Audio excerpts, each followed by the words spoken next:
روج باش گهدار و تماشاوان ویر فهم لسرپیلا صد و سه گهداری مدکن هروها تماشای مدکن در یارو پلا مر بویر عربی کسی نهند رقم شلودش خوا در یا اف ام 103.5 لما گهدار دکن اما خلق خویا گلاوا سبه بردوام بکن بشی خویا هف بیوینی جا گلاوا سبه دست بیت کن مجارا میا ایرو روزنامه‌وان برزان عیسو خلاطا ایمی یا وقتی کری میدانی انکو منتج میدانی دناف تیم فیلم هلوشاندنا خلافته و فیلم رواندنا جهیلا داعش و اف خلاط ورگرتیه جبونا آگاهیم بهتر درباره ورگرتنا وی خلاطی ده کمپانیا کاف خلاط جهتا کاف خلاط پیشکشی روزنامه‌وان برزان عیسو کریه نها بریز برزان لگل میا دریا خطا میا تلفونی را روز باش و پیروز با روز باش دست بکی اما بحثا خلاطا وبکن بریز برزان آلی یان جهتا کو اف خلاط دانوا گرنگیا وی خلاطه چیه؟ بله گلک سپاس روز باش همه جوارا و همه گهداربانین ورا راستی اف دست بری از بحثا خلاطه بکم هجای کو از بجم یعنی اف خلاطه هانه بسایا هفکاریا و پیشگیریا همی حواله می روزنامه‌وانی کل بهتره و هر وها بتایبتی جی راگهاندنا قصده و ریوبریا راگهاندنا قصده بریز مصطفى بالی و فرهاد یوسف خلاط يعني بشكريا وانا باليكاريا وانا بخلاط هاتنا قرتن ده آلي قرتنا في خلاطي دا فيها بيستو دبير محا نهان صالات شوي دا ودمي فيلم حدو فيلم يك كلابس اوف خليفه يك جي تيكن باي اسس حدو فيلم يك هو بحث كدنيا حدو فيلم تشون في اشياء لجنة تحكيمية ایمی و خدوه داره دا وکی خدو فیلمین سرکفتی آلی چیروک دا خاطن نشاندان او فیلم خلاط کرتن دنا بابا يعني فريق قصدي فيلم شغل هم سي كاس من تسبيكه بشرا بون حفكس فيلمات يكن باي ايسز دام بون حفكس بقشتي امثال بحدو فيلمانا شغلنا يعني فيلم دميكو ما خلط وكي حدو فيلم جي وكي تشيروكن هاري باشيه فيلمين دوكومنتري هات نگرتن گرینگا خلاطه يعني تي براندري اوسكار جيبو مسألة تلفزيون روزنامه‌گریه يعني اوسكار تن جيبو سينمايا افيا وكي جيبو تلفزيون روزنامه‌گریه فيلم او خلاطه ايمي خلاطه خريب التي ناسكن دناوا جيهاني دا بكشتي مرض كاره في ببيجه تبي يعني جبوكو مرض يعني غيابه خلاط يعني ما هي زاد لجنة تحكيم مرة آخر دي قلت يعني خلاط وجاهزة لجبر كورونا ممكن يكون درنك بجهة استوا جبر كورونا بدرنكي ما تقريبا بريد بشم روجان كيش تدستيمه باشا هون جمرة بحثا فيلم هلوشينا خلافته بكنانكو سقوط الخلافة وچاوا لسروي کار کرد چیروکاوی فیلمی چیه اگر اون ویجی جمر زلال بکن اگر فیلم دریجه یان کرتی یان فیلمکی بلگیه وثائقیه فيلمكي دوكومنتري بلقائية وثائقي وكي وقوت بله فيلم باغوزة دا هات قرتن يعني بهتر تشولستانا نزكي دير زوري باغوزة وهر وهاد باغوزة دا فيلم هاتيه قرتن بقشتي فيلم شرج هجين حتاني نقطة داوية شد جيدا عشي كنت ندري باغوزة دا حتى ودري هاتيه قرتن الفيلم دا مرو تردميكو تذكرم لينكيوي فيلمانا حق هجوارا بشينم كارن تماشاواني بحتارواني خاربالا باربكن دمكو ما دسبيكر بتايبتي يعني وكي فكرة وشر هري داوي الهمبري داعشش بركو ما برجي عيني فريق ما سرچن فيلمان يعني ريزا فيلمي ايكو الهمبري شر الهمبري داعش ترقاو و ديرة زوري دا هروها بفيجن نزكا حسكي مع فيلم بطريقة شكل من دما كون مهم. بيشتن دباغوزة دا وكي شري هريدا ويخبير يعني قد عندنا داعش يبو مهم. دكتركش دور دا مثلا دميكو ام درباس بون بيتر يعني طريقة مي فيلم بيتر تشابري شرد ابو يعني تشتي هري تايبتمنديا بفيلمي حمي ما حمي فيلم تشابري شرد درباس بيتر مهم. جاران ام ب بجروب يرشيرا يعني بكت النافا يرشي قالك جاران ام شاشتي جارك جاران درباسي يعني ما قدرش تد متروي ما جافش درباس كلام كت مهم. داعش ده او دم عربه مصافح بشكل سريع معنا خارجتي مثلا جروب يرشيرا كت النافا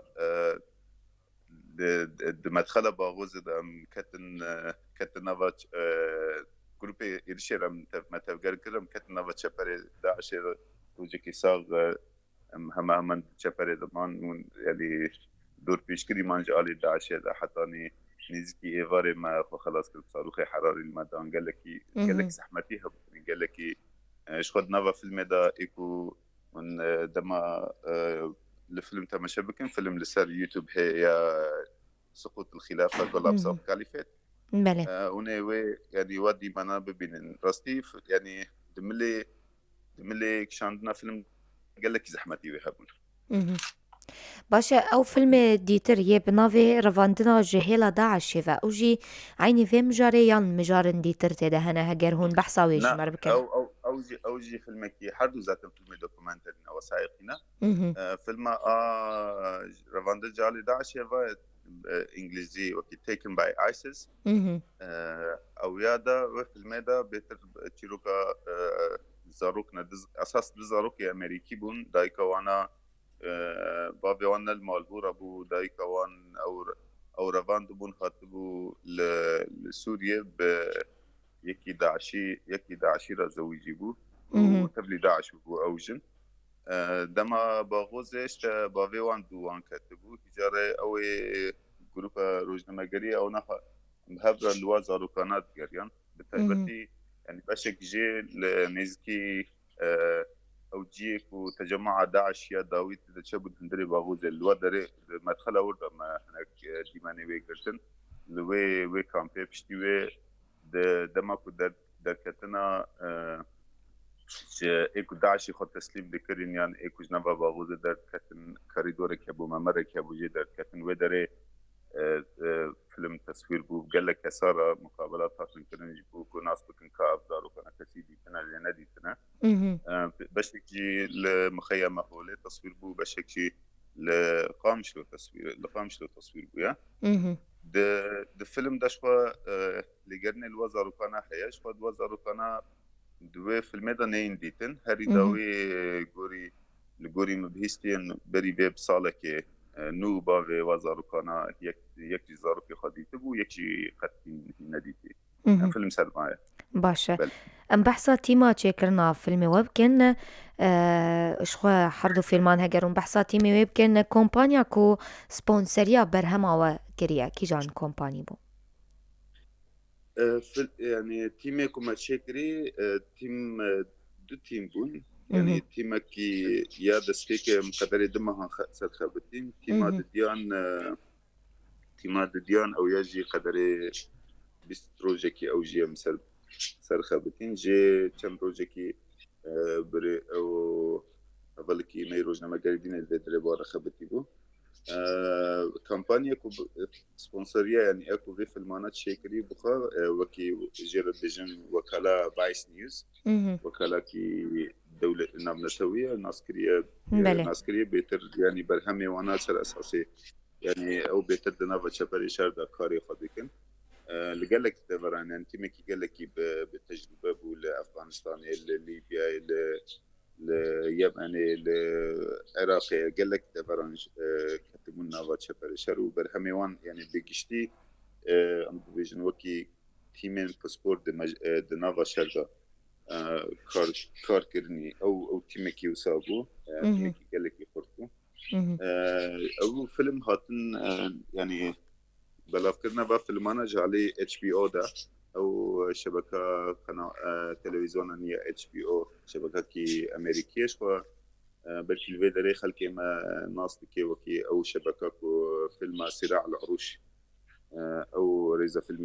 فيلم صراع العروش شكري HBO مهم. او ناس بمسليمان كل يعني شو HBO او كي نبنا توي قال لك ناس كري حمي كسوي ناس كي HBO مهم. بله. يعني دو طرفين في الخط من دنابا يعني هم بايس نيوز هم HBO قال لك يخط من علي تشيكنا فيلمي وفيلمين دوكيومنتري تايبتي مهم. باشه و چاوا پشداری دوی خلاطه ده کری بریز برزانج بر خلاطه که هلبت ناو دولتیه جی کسا کی ناوی و پیشکش کربو یان آلیت آوی مکانیزمی آوی که اونج مره ببیجن هر وها هجمارا فیلمین پشداری دوی خلاطه ده کربون چه قاسن؟ براستي يعني بروسيسا داينا به خلاطه بروسيسا وينو يعني وقت نصر اساسي بشتريه هاد شكرا مهم. فيلم يعني او لجنه تحكيميه HBO وانا جبلكم فيلم دوكيومنتري نوكي السينما يعني السينما وديد ببشتر بدري مهم. او نا لجنه تحكيميه لبنر هنجي بريار بدن كي خلاط قرتيه مهم. فيانا البوري سر تلفزيون تي واشندن تشتي سر تلفزيون هاتي واشندن لجنه تحكيميه سر تلفزيون تماشا مهم. كري سر اجانس تماشا كري وقرار داي بشتي قرار دان بي بشتري يعني مهم. خبر دان قلت نشته فيلم خلاطة ايمي قرتيه دمكو قلت نشته فريقة بفيلمات شيكري خلاطة ايمي قرتيه جبو فيلم كولابس اوف كاليفيت ام سي كسبون ما مهم. حرسيه قرت جبو فيلم تيكن باي ايسز ام بينج كسبون ما حرفين جا خلاط قرت مهم. ام بحثا في كي جيبكن روزنامه‌وان عبد الرحمن داوود جي خلاطك ورقرتيه قرت بحثا وي خلاطي يجمر بك؟ او يا تم او فيلمي بشتي ازج فريقة فيلمي قديم تيكن باي ايسز جبر مهم. هناك سدم يعني سدم هبو هناك ديمانة يعني بشكي فيلم قدري يعني هناك بشكي فيلم لهولو قامشلو عبد الرحمن تيدا جي قرتبو بفريق رقابة بول شو نامه مهم. دويدا مدى يعني كرك خلاص قرتبو مهم. بريز برزان بل تو في سركفتنا خوا دياري كيتكا. دياري بتايبتي دياري عندنا قصدتكم مهم. ودياري يعني حميرو جلما قرن لحريمة ما يجبركو حريك جوانا هي في خلاطية قال لك كدانا قال لك كار كرنا حريك جوانا هي في خلاطية مهم. از دياري واحد وان مهم.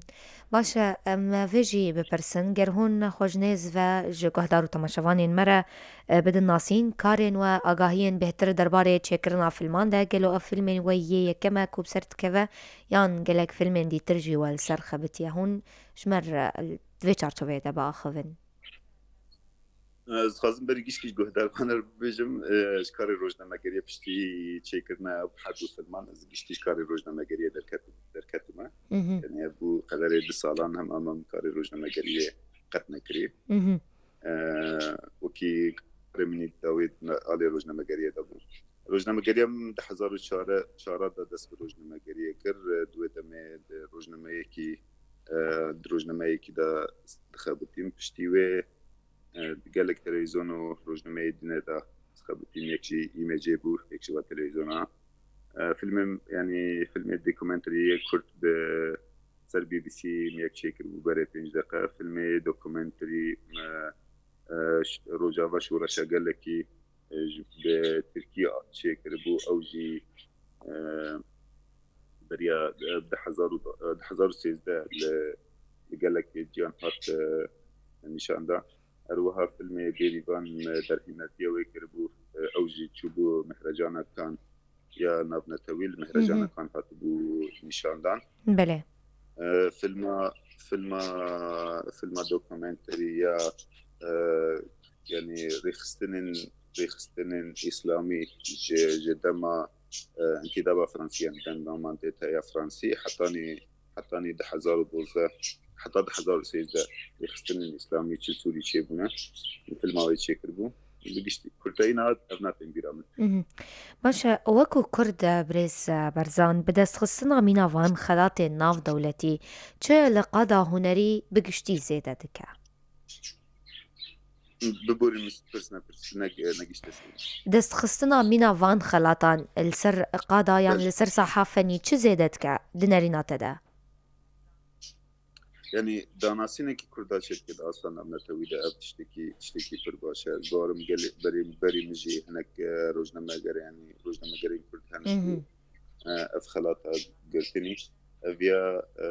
teblîbûna Kurdan ve qada navnetewî de astê çêkirina film û astê çêkirina astê berheman da ev tiştekî gelekî hêja ye bîvî me ku her kes kar bê bigê wê astê. دیسان ez bibêjim di nêrînate de hetanî kîjan eradeyê filmên bi vî rengî rewşa milletê Kurd digihîne cîhanê Ev ya yani çıkarsa yani naskirnik heta niha heta beriya vê şoreşa Rojava jî yani naskirnekî civaka navnetewî gelekî qels ji xelkê Kurd re hebû. Merd karê bibêje ne naskirnekî jî piştî hebû. Li çerçeveyê vê filmên vî rengî de li çerçeveyê filmên sînemayê Kurdî ku çêbûnî çûnî asta navnetewî xelk bêhtir Kurdan naskê